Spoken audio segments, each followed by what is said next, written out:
Couldn't do it at work today because everybody was on calls and running their butts off. When you think of CPR, you think of mouth to mouth.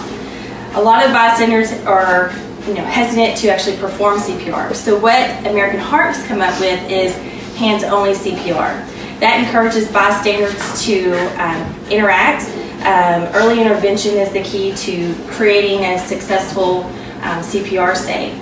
One of the main things is to recognize a cardiac arrest. Cardiac arrest is when the heart stops, they're not breathing, no pulse. The person will be unresponsive, so you'll tap, "Are you okay?" No response. Breathing, their chest is not moving up and down, so they're not breathing. So you know that they're in cardiac arrest. Now when that happens, you want the person to lay flat on the floor, because what we're going to be doing, and I'll get to that, is we're going to be beating for the heart. So we want them flat on the floor so that we can create a pumping action so we can act as the heart.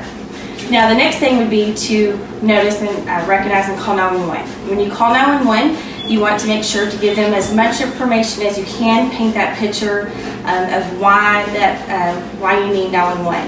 How many patients there are, persons in cardiac arrest, car wreck.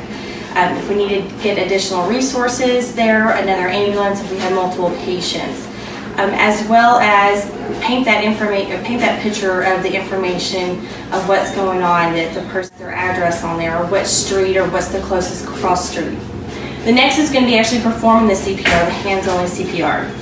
Hands-only CPR, you're going to take either hand, you're going to place on the center of the chest, and then you're going to take your other hand and you're just going to rest on top of it. You can intertwine your fingers. So you're placing right in the center of the chest and you're creating a pumping action. You want to make sure that your arms are locked and that you're pushing down at least 2 inches between through bone, muscle, and fat, and you're creating a pumping action to help circulate that blood, and that blood is carrying that oxygen.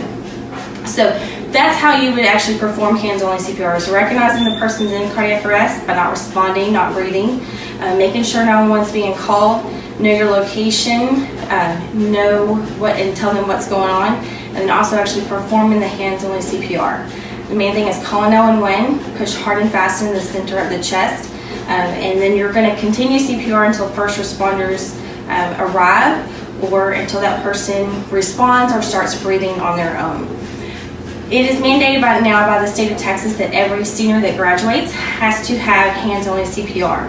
We have a program that we have been doing the past 5 years called Keep the Beat, so that we go to all the schools in the county to show hands-only CPR and what to do in emergency situations, so people are more familiar of what is happening instead of not being familiar and kind of scared of what to do.